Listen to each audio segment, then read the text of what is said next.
Here is my Venn diagram between Dionysus and Demeter. So Dionysus is a god of wine, pleasure, revelry, and festivity.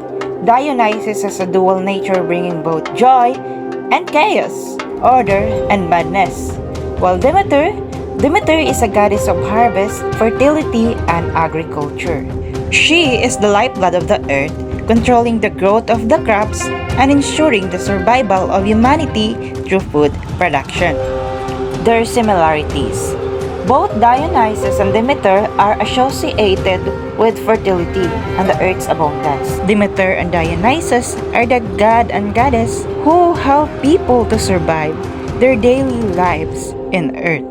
To know more about Demeter and Dionysus, let's discuss their characters one by one. Let's proceed to Demeter. Demeter is the goddess of the earth's fertility, harvest, and agriculture. She is responsible for the growth of crops and the cycle of life and death in nature. She is associated with the sustenance of humanity through agriculture, and her blessings are crucial for a prosperous harvest. Demeter embodies nurturing and motherhood. She is deeply concerned with the well-being of humanity and ensures that people are provided with food and sustenance. Her most common symbols are wheat, torch, poppy, cornucopia or a horn of plenty, and a sickle, reflecting her role as a provider. Demeter's life changes dramatically with the birth of her daughter, Persephone, with Zeus. She becomes fiercely protective and attached to Persephone, and her maternal bond defines much of her subsequent mythology. When Hades, the god of underworld, abducts Persephone to be his queen, this event unleashes Demeter's grief, anger, and determination. Upon realizing that Persephone is missing, Demeter falls into a deep despair. She neglects her duties as the goddess of the harvest, causing a global famine. Her sadness and wrath make the earth barren and the crops wither and die.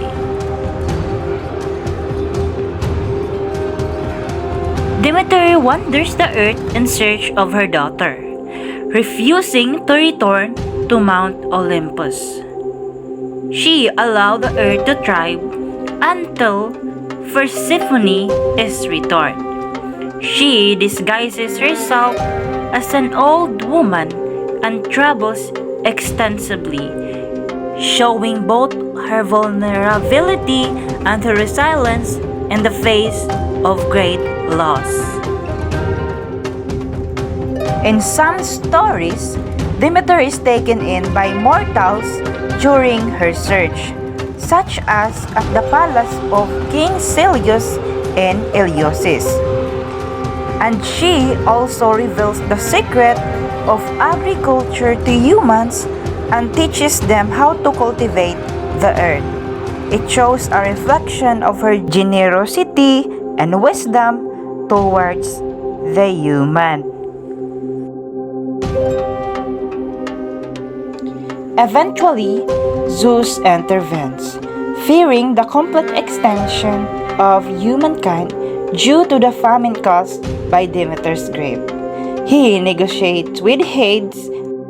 In result, Persephone is allowed to return to her mother. However, since she ate a pomegranate seeds in the underworld, she is bound to return to Hades for the part of the year. This compromise leads to the creation of the seasons. For the portion of the year when Persephone is with Demeter, the earth flourishes, symbolizing spring and summer. And when Persephone returns to the underworld, Demeter mourns and the earth becomes barren, representing autumn and winter. This myth reflects the cycle of life, death, and rebirth, central to Demeter's rule as the goddess of agriculture and fertility. It emphasizes her power over nature and natural world's cycles.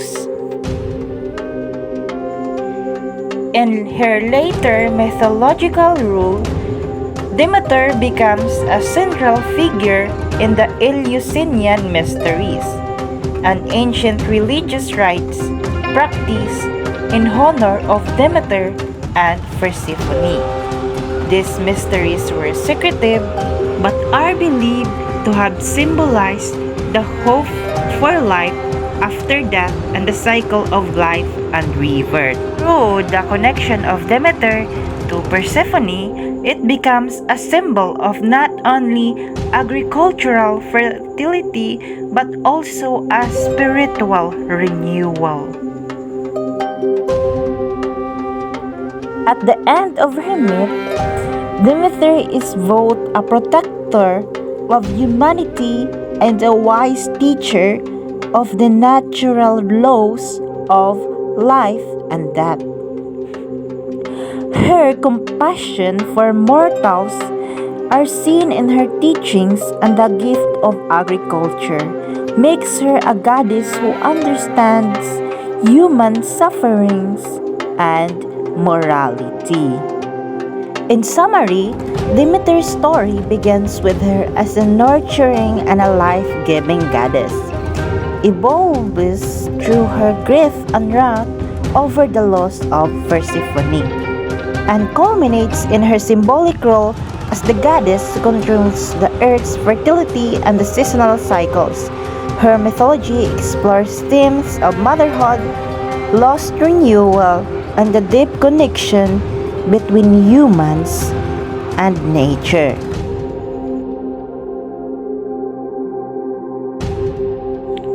And now, let's proceed to Dionysus.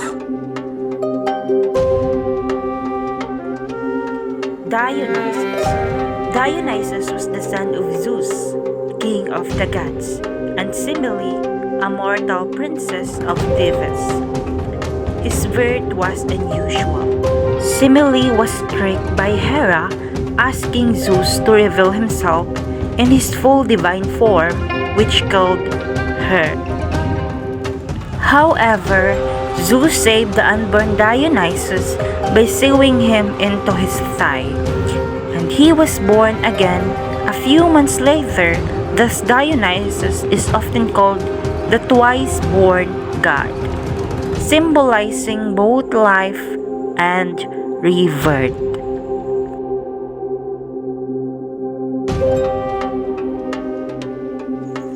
After his birth, Hera remained hostile towards Dionysus. To protect him, Zeus entrusted him to care of the nymphs, and he was raised in secret.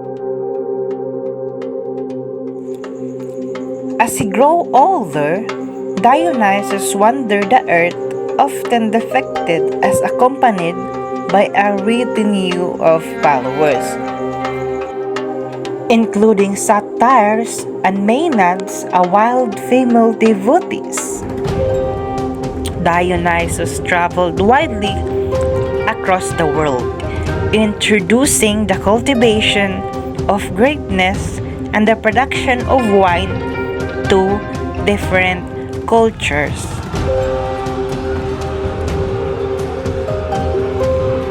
Dionysus is primarily known as the god of wine, revelry, and ecstasy. He embodies the power of wine to liberate individuals from their everyday selves. His followers would often engage in ecstatic and frenzied celebration known as the Bacchanalia. where the participants would enter a state of divine madness. This madness could be both joyous and destructive, as Dionysus had the power to drive people insane if they opposed him. Dionysus represents a duality. He could be joyous and life-affirming, yet also dangerous and chaotic. He personifies both pleasures of life and the destructive forces that can come from losing control. Dionysus is also closely associated with fertility, agriculture, and the natural cycles of life and death. His death and rebirth symbolism can be traced back to his own mythological origin and the seasonal nature of grapevine, which dies in the winter and returns in the spring. Dionysus' connection to a cycle of life, death, and rebirth lead him to be more worshipped in mystery cults, where initiates sought to be transcend the mortal world. Although Dionysus was a god of joy and celebration, he also carried a tragic aspect. He was an outsider among the Olympian gods, often facing rejection from mortals and experiencing suffering. His nature as a deity who brought joy and madness meant that his stories often ended in violence or sorrow for those who opposed him.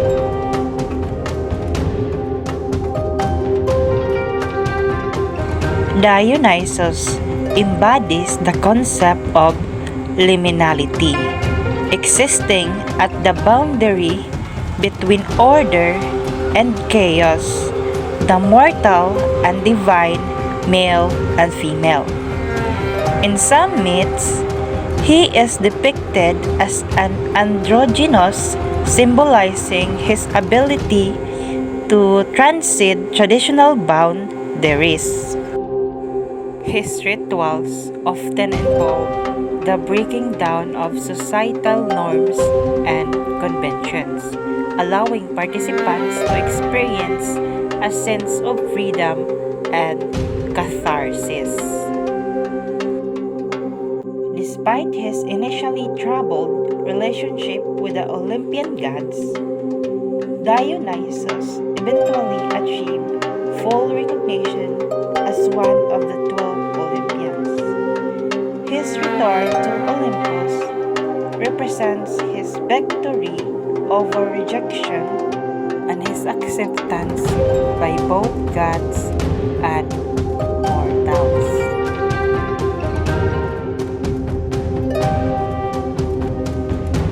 Afterwards, Dionysus eventually married Adrian, the mortal princess of Crete who had been abandoned by Theseus. He found her on the island of Naxos and made her his immortal wife.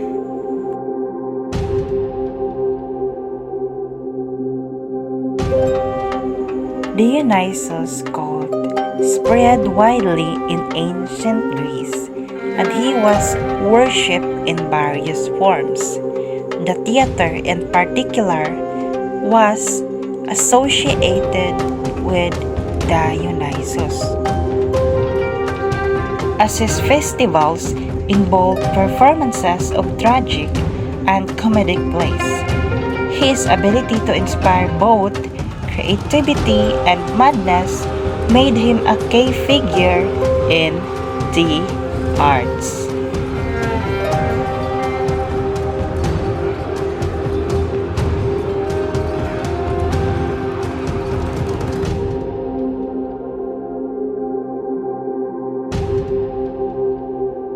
Demeter's story in Greek mythology is a profound reflection on the themes of loss, grief, love, and the cyclical nature of life. When we look beyond the myth and focus on its deeper meanings, we find a narrative that speaks to the universal human experience of change, resilience, and renewal.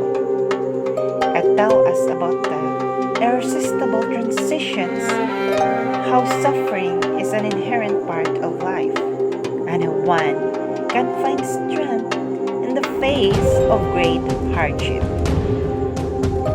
At its core, the story of Demeter represents the intimate connection between nature and human emotions.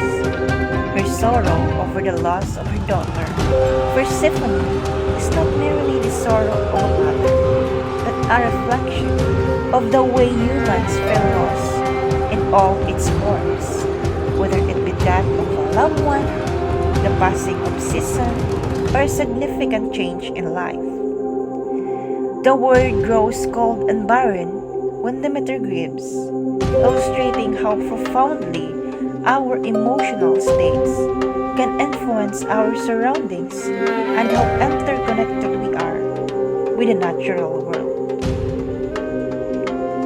But the myth also teaches that even in the deeps of sorrow, there is a promise of renewal.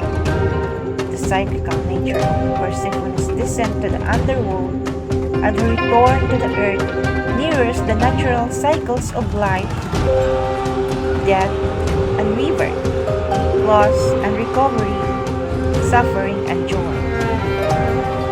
It's a reminder that no matter how dark or desolate life may seem, it is never permanent. There is always possibility of new growth, new beginning, and a big transformation. Demeter's story invites us to honor our emotions, to acknowledge the pain of loss, and to understand that grief is a process that can be rushed. Her refusal to let the earth bear fruit while she mourns for Persephone is a symbolic of how we often retreat inward, allowing ourselves take time to heal before we can engage with the world again. This retreat is not a failure, but a necessary step in the healing process.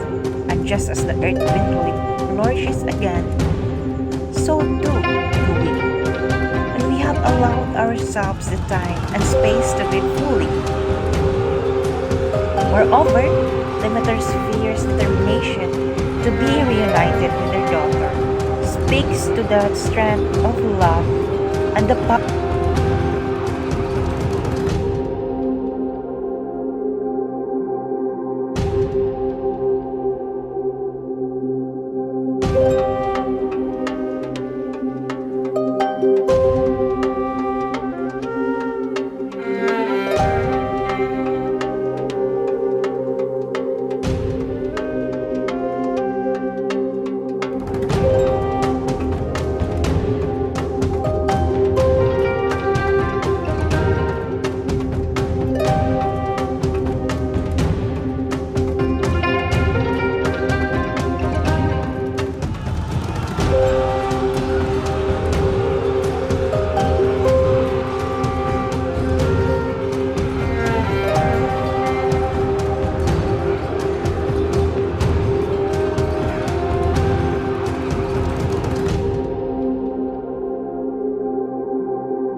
While the story of Dionysus in Greek mythology offers a window into the human condition, our desires, our struggles, and our ability to find balance between chaos and order.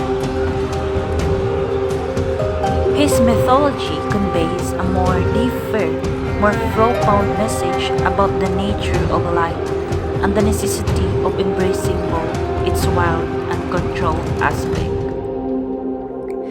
At its core, the moral of Dionysus' story is about duality, the tension between civilization and the chaos. Dionysus represents the wild and tame forces that exist within every person. The god's association with wine is significant because wine can bring joy and celebration, but it can also lead to excess and destruction when misused. In many ways, his myth mirrors human experiences, where people seek joy and pleasure but must learn how to balance these desires to avoid falling into destructive behaviors. Dionysus reminds us that while discipline and control are necessary, so too is the acceptance of our more primal and emotional instinct. Denying the part of ourselves that seeks liberation can lead to repression, frustration, and ultimately disaster. However, giving in entirely to chaos can cause equally damaging consequences. The followers of Dionysus, those who participate in magic rites, learn this lesson firsthand. While their reveries were a form of liberation and freedom, they often carry the risk of descending into madness or destruction. This speaks to the idea that there is always a delicate balance in life. Too much rigidity leads to stagnation, while too much indulgence leads to chaos. The wisdom to be gleaned from Dionysus is that we are constantly balancing between control and release, structure and freedom. And the key to a fulfilling life is understanding how to harmonize these two forces. It's a lesson in moderation, in knowing when to let go and enjoy the pleasures of life offers, but also in recognizing when to pull back to avoid self-destruction.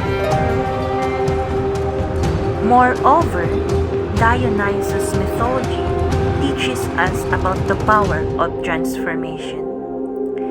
His life was marked by continual change and movement, born from Zeus and a mortar torn apart and reassembled, wandering between worlds. His followers were often transformed too, experiencing a kind of rebirth through their immersion in his rituals. In this way, his story reflects the potential for renewal in our own lives. By embracing both our structured and unstructured side, we allow ourselves to grow and change and evolve into more complete beings. Ultimately, Dionysus' story is a reminder that to live fully is to accept life's complicity.